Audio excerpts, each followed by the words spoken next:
Hello friends, welcome to CivilsWrite YouTube channel. My name is Avinash Agarwal, and in this video I'll be discussing with you a question that was asked in GS1 Civil Services Mains Examination 2024. Question goes like this: what is the concept of demographic winter? Is the world moving towards such a situation? Elaborate. So this is one of the more difficult questions that was asked in the examination because it's a very specific question regarding a particular concept related to demographic development across the world. So let me explain what is the meaning of the concept of demographic winter. Let me explain whether the world is moving towards this situation or not. Using this note, you will be in a position to completely understand this topic and be able to tackle this kind of a question going ahead in a variety of different examinations. So what is definition of demographic winter? Okay. अगर आपको नहीं भी मालूम था तो आप gas कर सकते थे कि डेमोग्राफिक डिविडेंड या फिर डेमोग्राफिक रिसोर्स का ये ऑपोजिट ही होगा, right? It wouldn't mean the same thing, right? You wouldn't have two different terms meaning the same thing. Common sense. Okay.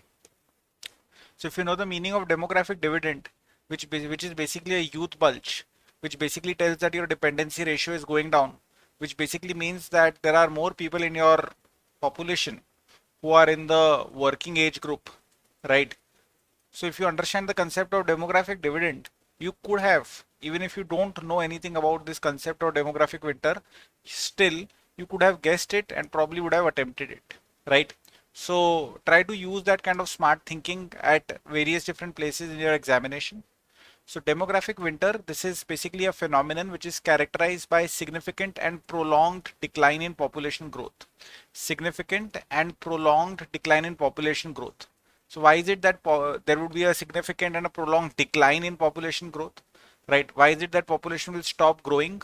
So population will stop growing because of fertility rates falling down, right? Why will fertility rates fall down? Because people have a different preference. They don't want to have children. They don't want to get married. They don't want to be settled down. They want to have only one child. They don't want to go for two children, right? So there are a variety of socioeconomic as well as political factors which are behind declining fertility rates. There is an aging population, right? Because people are living older, people are living longer, right? So what is demographic winter? Demographic winter is essentially a phenomenon which is characterized by significant prolonged decline in population growth. Why? Because of low fertility rate, right? So what is happening across the world, and you can see this particular graphic over here, particularly from Western Europe, that a lot of countries are going to see a decline in their population going ahead up till 2050. So all these countries that are marked out in red, they are going to see a significant decline in their population going ahead in the next 25 years. So United Nations has already confirmed the same in World Population Prospects, which they released in 2022. So the idea is that Europe and North America, they will start experiencing population decline in the late 2030s. China's population has already started declining in 2023. Of course, China is well known for the draconian one child policy. Of course, now they have relaxed that policy, but the attitude of people is very difficult to change now in China. People don't have a preference for two children in general speaking terms, right? So anyways, there are going to be a lot of areas such as in Europe and North America where there's going to be a population decline, right? So by 2050, we are estimating that in as many as 61 countries, populations will decline. Countries such as Bulgaria, Lithuania, Serbia, they are likely to experience 20% or even greater than that of population decline. That's what we are looking at, right? So this demographic winter is something that we are staring in the face, right? And this is basically, the end of demographic transition. Okay. So the end of demographic transition is when you have typically low birth rates and you have low death rates, right? So the population kind of stabilizes, and if your fertility rate is below the replacement level of fertility, then population will start declining. What is the replacement level of fertility? Hum do, hamare do. So if let us say that every women or every set of two people produce two children in their lifespans, roughly speaking, so the population would be at the replacement level because two people are replacing themselves with two people. Essentially, that's the idea. So if two people are having only one child, so you can understand that that population will start declining, right? So fertility rates, they are not stabilizing, they are coming down. That's what the idea is. People will be living longer. There will be greater number of elderly persons, right? And overall the population will start decreasing. Essentially, it has got to do with fertility rates, right? So the idea over here is that these particular trends will have serious economic implications. They will have serious socio-cultural impacts, and they will have serious, or they require serious policy responses. Okay. So what is the economic implication? Declining population means labor shortage. Increasing number of elderly in your population coupled with declining young population means that there are more number of people who are dependent. So dependency ratio will increase, pension crisis, housing requirements, healthcare requirements as per the elderly will be required. So we'll have to come up with a complete set of care economy, care services. Innovation can come down, may come down, because if there are not enough number of young people in your population, then that can have a negative impact upon innovation as well, upon the availability of talent as well. Like I explained to you that there would be a serious strain on social services, because those who are getting older, they require a variety of hand holding services, whether it is related to healthcare or whether it is related to day-to-day living or taking care of their basic requirements. There can be a decline in culture or a cultural erosion, right? Cultural diversity, heritage, etc. can be endangered given the fact that the population base is shrinking. And it can also lead to political instability, right? Because there are going to be political implications, electoral dynamics, social unrest can emerge in a variety of societies, because these societies will try to cope up with this declining population by increasing the number of immigrants who are coming in. And these immigrants who are coming in, right, they are not going to be welcomed with an open door in most of the societies. So as a result of which, there is going to be a lot of strain, and that strain will eventually start reflecting in the political outcomes in a variety of different countries. What are the policy responses? So the idea is that we need to control population. Of course, planet is already overcrowded, but at the same time, these countries can think in terms of having family friendly policies, right?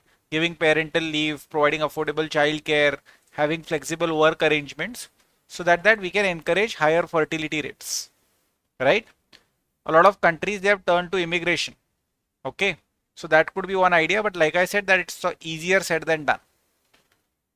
Government can give economic incentives, tax breaks, child allowances, so that people can be encouraged to have more children, right? The impact on India can be positive in the sense that if other parts of the world are having, let us say, a labor shortage, and we are, as it is, a labor surplus country, so we can start exploring exporting a lot of labor outside India to these countries, right? So in that sense, a lot of labor can go out. India can receive transfer payments in the form of remittances, right? If our laborers go out, if our workers go out, so the number of unemployed people in India will also come down, right? So all in all, we can have certain benefits. Of course, it can also be negative, because if laborers are going out from India, then Indian industries, they will not be able to easily find talented manpower at an affordable price. So that can also have a negative impact. But try to point out both the impacts for the Indian economy, right? There could be increased demand for Indian goods and services, right? So manufacturing, IT, healthcare, if there aren't enough number of people working in those economies, we can probably produce and export or produce and outsource from India. And I've already mentioned the remittances wala point. The geopolitical implications is that if our people, Indians, are operating in a number of different countries, like the way they are operating in the United States of America. So if they become a significant part of the population of a variety of these countries, so India's influence in those countries will increase, and India will be able to come up with better strategic partnerships, deeper and more broader strategic partnerships with these countries. There is also going to be a social and cultural implication. People will speak about brain drain, that some of India's best minds, talented workers, talented laborers, they will be attracted by opportunities, better lifestyles, better outcomes abroad, in which case we may start losing some of our best minds, some of our best hands, right? And of course, the positive aspect over here being that our demographic dividend can be properly harnessed, right? Provided we invest in the education and healthcare of our demographic resource. right? So definitely the impact of this demographic winter on India is likely to be complex and multifaceted. I've shown the positive as well as the negative, both sides of the coin to you.